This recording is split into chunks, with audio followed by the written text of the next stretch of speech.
ഞാനിന്നിവിടെ ചെയ്യാൻ പോണതേ ഒരു 1/2 ടീസ്പൂൺ ഈ കസ്റ്റാർഡ് പൗഡർ എടുത്തിട്ട് ഒരു ഡ്രിങ്ക് തയ്യാറാക്കാൻ പോവുകയാണ്. ഒരു വെറൈറ്റി ഡ്രിങ്ക് തയ്യാറാക്കാൻ പോവുകയാണ്. അതിന് ഞാനിപ്പോൾ അത് അടപ്പത്ത് വെച്ച് അര ടീസ്പൂൺ പാലിൽ കലക്കിയിട്ട് അടപ്പത്ത് വെച്ചിട്ട് ഞാൻ സിമ്മിലിട്ടിട്ട് ഞാൻ ഇതിപ്പോൾ ഇളക്കിക്കൊണ്ടിരിക്കുന്നതാണ്. ഇതിലേക്ക് ഞാൻ 1 ടേബിൾ സ്പൂൺ പഞ്ചസാര ആഡ് ചെയ്യണത്.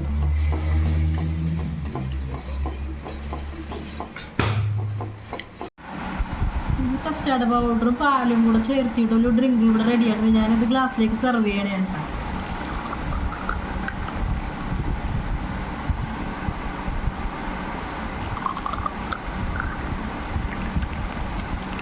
സെറ്റ് ചെയ്യുമ്പോഴും ഞാൻ ഇതിലേക്ക് കസ്കസ് ഇടണേട്ട്. എളുപ്പത്തിൽ തയ്യാറാക്കാൻ പറ്റിയ ഒരു ഡ്രിങ്കാണത്.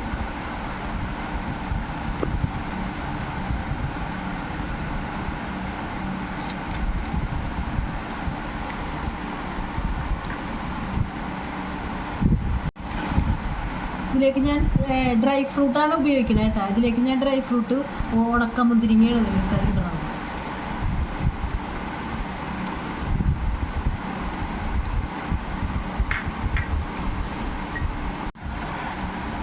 ഈന്തപ്പഴം,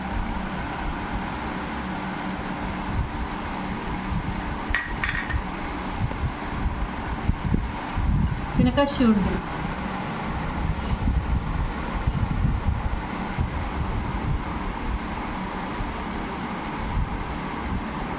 ഇവിടെ എൻ്റെ ഡ്രിങ്ക് റെഡി ആയിട്ടുണ്ട്. നിങ്ങൾക്ക് എൻ്റെ ചാനൽ ഇഷ്ടമായി കഴിഞ്ഞാൽ ലൈക്ക് ചെയ്യുക, കമൻറ്റ് ചെയ്യുക, ഷെയർ ചെയ്യുക, സബ്സ്ക്രൈബ് ചെയ്യുക.